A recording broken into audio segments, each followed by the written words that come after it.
quanto ao jejum intermitente? O jejum em especial, mesma coisa. Ele não é uma base alimentar, antes de tudo. O que significa isso? Base alimentar é o que você faz cotidiano, né? Então vamos lá. Eu faço jejum 7 dias na semana.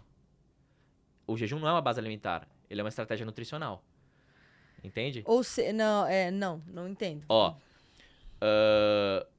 de segunda a sexta, você faz lá a sua dieta tradicional. Então você come do horário que você acorda até a hora que você vai dormir. Isso é a sua base alimentar. Tá. Ah, quero começar o jejum. É diferente você usar ele como estratégia nutricional. Então tá bom, de segunda a sexta. Terça e quinta eu vou fazer o jejum. Uhum. Aí ele tá sendo usado como uma estratégia. Tá. Né? Os outros dias, então segunda, quarta, sexta, sábado e domingo, né? Eu vou fazer minha dieta tradicional, comendo na janela que eu sempre como, né? Das 12 horas, depende do que eu Mas então, o hábito de jejuar, de fazer esse jejum intermitente de forma contínua, ele traz malefícios pra pessoa? Não é nem malefício, mas ele causa uma adaptação metabólica. Então tem muita gente que fala assim, ó, eu jejuo 7 dias na semana. Ah, tá bom, então eu acabo de jantar às 6 e vou comer só no almoço, por exemplo, né? Faço uma janela grande de jejum ali. Tá, você faz isso quantos dias na semana? 2? Você vai estar tendo muito mais benefício porque o jejum porque o jejum tem muita coisa benéfica, sabe? Sim. Ele tem muita coisa Tá, atribuída. mas e se eu estiver fazendo... Do que você estiver fazendo 7. Por quê? 7, o seu organismo não vai mais... É isso, ele causa uma adaptação. Porque qual que é a grande questão do jejum ali, né? Você causa um certo estresse metabólico, já que você ficou uma janela muito grande sem se alimentar, então seu corpo tem que se virar com aquilo, que tem uma série de coisas benéficas associadas. Só que é muito diferente você fazer isso como estratégia 2, 3 vezes na semana do que a pessoa que faz 7 dias. Porque 7 dias, concorda que já não vai ser um estresse tão grande, já que você faz todo dia? Já se adaptou. Legal. Entende? Então, assim, quando a gente fala em benefícios do jejum, esse é o primeiro ponto. Quer fazer jejum? Super. Pensando em emagrecimento, né? Então, só que daí, vamos lá. Esse é uma coisa do jejum. Então, segunda coisa do jejum, ele também não é uma estratégia voltada para emagrecimento. Ele pode vir a emagrecer e pode, inclusive, ser uma estratégia junto com a minha estratégia de emagrecimento? Super. Só que o jejum só é uma estratégia de emagrecimento aliada ao déficit energético. Sim. Porque o déficit energético é a sua estratégia de emagrecimento. Entende? Tanto que os estudos são bem claros. Se pegaram duas populações, né? 2 grupos de populações. Só que padronizado, né? Então, assim, mesmo faixa etária, sobrepeso ou não, enfim, né? Uma comendo a mesma quantidade calórica. Né? As duas comendo a mesma quantidade calórica, né? Ou seja, o mesmo déficit energético. Então, eu tirei 500 calorias pro metabolismo de cada um aqui, 500 calorias pro metabolismo de cada um aqui. Aí sim, uma fazendo dieta tradicional, então, sei lá, comecei a comer 8 da manhã, acabei 8 da noite, por exemplo. E essa aqui fazendo jejum, sei lá, aí tem vários, inclusive é isso, né? Jejum tem vários padrões também, né? Então, sei lá, um 16-8, né? Que é jejum 16 horas como 8, né? O emagrecimento foi igual. Porque o déficit energético foi semelhante. Sim. Entende? Então, é o que eu falei. Aí vamos supor, eu jejuo, mas não quero emagrecer, tô super bem comigo, não quero perder gordura, eu quero simplesmente manter estável, né? Então, não associei o jejum, o déficit energético ao meu jejum. Vou emagrecer? Não. Entende? Então, assim, a estratégia emagrecimento depende do déficit energético. Aí sim, onde o jejum entra? Tá, você quer fazer jejum? Porque tem muita coisa benéfica associada? Legal, vamos colocar 2, 3 vezes por semana na sua dieta para que ele seja mais eficaz? Vamos. Aí sim, vamos colocar esse jejum e no dia que você jejuar vai estar atribuído um déficit energético? Beleza, o seu jejum também vai te emagrecer. Entende? Entendi. Então, são conversas diferentes. Legal. E quais são esses benefícios que esse jejum intermitente, né, e não contínuo, ele pode trazer? Tem muita coisa que a gente vê em estudo associado em melhora celular. E aí os estudos batem em... Eu também quero. Você traz água pra gente? Em senescência celular. Então, por exemplo, maior regeneração de células, que é meio como se fosse uma regeneração mesmo, né? Do nosso aporte celular que a gente tem. Isso é mim. Né? Também, obrigado. Também melhora de função mitocondrial, então tem muita coisa de estudo relacionado a jejum e função mitocondrial. E aí o que é isso? Mitocôndria basicamente é uma organela que tem diversos tecidos do nosso corpo. Gente, o mitocôndria é uma organela foi... mitocôndria é uma estrutura... Nem todo mundo lembra do aula ensino de médio. Né? Na aula de biologia. Mitocôndria é um negócio, gente. Mitocôndria é um negócio que tem na célula e tem várias uma células, parte por exemplo. Que tem na célula. No nosso músculo é um grande tecido que tem várias mitocôndrias, que basicamente o que acontece? É lá que acontece a nossa oxidação energética, ou seja, nossa queima de gordura, por exemplo, nossa queima de energia. Então, E quanto mais eu tenho essa eficiência, né? De queima energética, né? Ou seja, nosso metabolismo energético como um todo, né? Mais longevo eu sou. Por quê? Porque você vai ter muito mais eficiência energética no seu corpo como um todo. Então, o jejum bate muito nisso.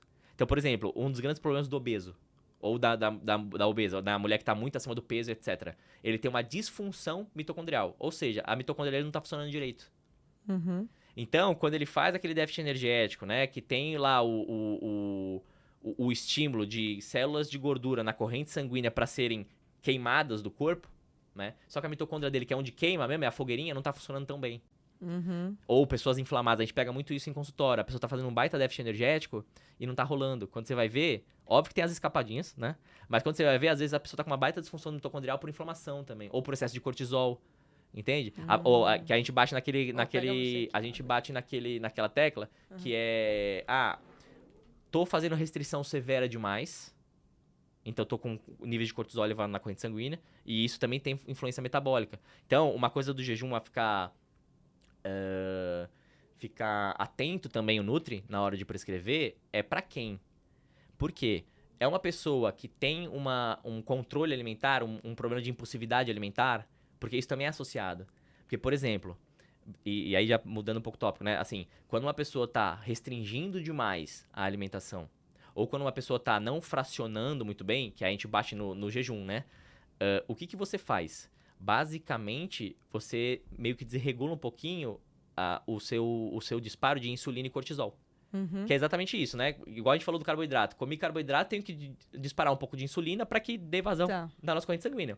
Tá. E esse é verdadeiro. desbalanço? O contrário é verdadeiro. Então, se eu tô muito tempo sem comer, tipo jejum, eu tenho que liberar algum outro hormônio para que faça o contrário. Então, já que eu não tô colocando energia de fora para dentro, eu vou ter que colocar energia de dentro para a corrente sanguínea. Então, dos meus tecidos, das minhas reservas, né? Isso. Um dos hormônios que faz basicamente isso, que é o hormônio do estresse em si, é o cortisol, né? Então, quando a gente vai prescrever jejum, tem que ver se a pessoa também tá com um quadro relacionado à impulsividade alimentar ou não. Porque quanto mais tempo ela ficar em jejum, nesse sentido é pior. Aí eu prefiro muito mais começar... Porque ela tem um aumento na liberação de cortisol, aumento da liberação de hormônios que vão aumentar a fome dela. Também, né? mas também relacionado à nutrição hedônica, ao comportamento alimentar. Por quê? Vamos lá, então vamos começar do básico, né? Quando a gente tem uma restrição muito severa, ou quando a gente fica muitas horas sem comer e esse cortisol aumenta, o nosso cérebro, gente, ele é muito organizado. Sabe? Ele tem um núcleo pra cada coisa. O nome sempre é estranhozinho, assim, mas o nome não é importante. Quero que vocês prestem atenção na lógica, né? Então, por exemplo, tô comendo muito pouco, tá? Tô com uma restrição severa, porque quero emagrecer, cortei tudo, tô passando fome, né? O nosso corpo, em especial, tem núcleos cerebrais que vão identificar isso. Por quê? Porque é interessante pra ele saber o quanto de energia que tá entrando nesse seu corpo e se é suficiente, né? Dos núcleos, que é o estriado, o nome não é importante, mas vamos lá.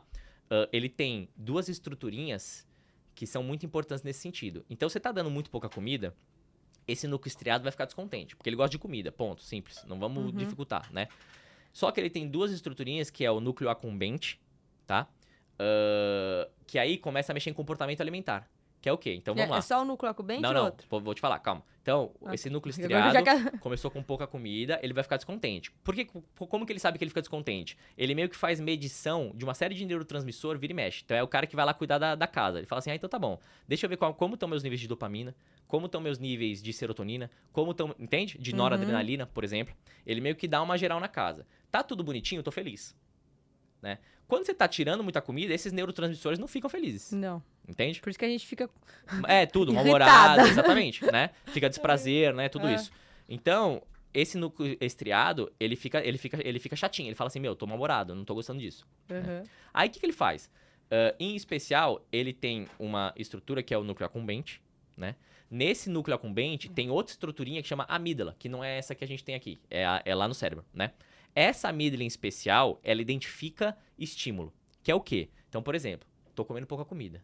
Fui no aniversário do meu sobrinho, né? Legal. No aniversário do meu sobrinho, vi o bolo de cenoura. Opa, legal. O seu estímulo sensorial já viu o bolinho de cenoura ali no canto. Você tá conversando com a sua amiga aqui, mas você já viu o bolinho de cenoura ali. Esse núcleo acumbente que tem essa amígdala faz o quê? Opa, identifiquei essa festinha, identifiquei que eu tô numa festinha, ou seja, eu tenho respostas sensoriais aqui guardadas na minha amígdala, que festinha tem doce. Tem brigadeiro! Entendeu? Festinha tem doce. Então essa amígdala já tá assim, caraca, esse ambiente aqui tem doce. Tipo assim, entende?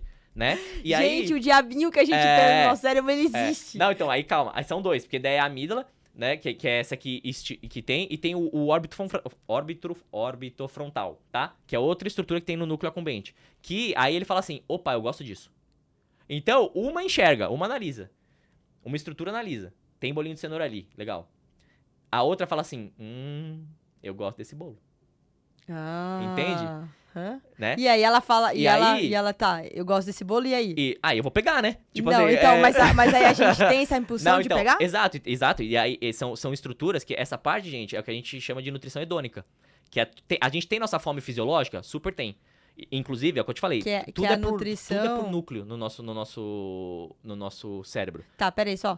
Que a nutrição hedônica, esse nome é horroroso. Gente, é a nutrição voltada para emoções. É aquela a gente fala que a gente come as emoções, é o nosso sistema emoção, mesolímbico, que a gente chama que é o sistema emocional. Né? Então, a gente tem nossa fome fisiológica, que inclusive tem núcleo para tratar dela, que é o núcleo arqueado, que é assim, quando eu como, liberei grelina, porque, por exemplo, o meu estômago expandiu, por essa expansão, libero grelina. Essa grelina vai lá no nosso sistema nervoso, no núcleo arqueado, para estimular a saciedade.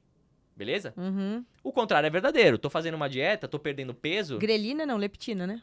É a leptina, perdão. Tá? Leptina, né? Isso. O contrário o contrário então, exatamente. Quando eu tô com a expansão do estômago, eu libero leptina. Isso. Quando eu tô com o estômago vazio, eu libero grelina. Grelina. Entende? Então, aí é o contrário, vai sinalizar fome. Né? A minha grelina então, assim, é o tempo todo. Isso é a nossa fome aguda, vamos dizer assim, né? A nossa fome fisiológica que é em resposta à ingestão ou não de nutrientes. Entende? Que a gente tem um núcleo voltado só pra isso.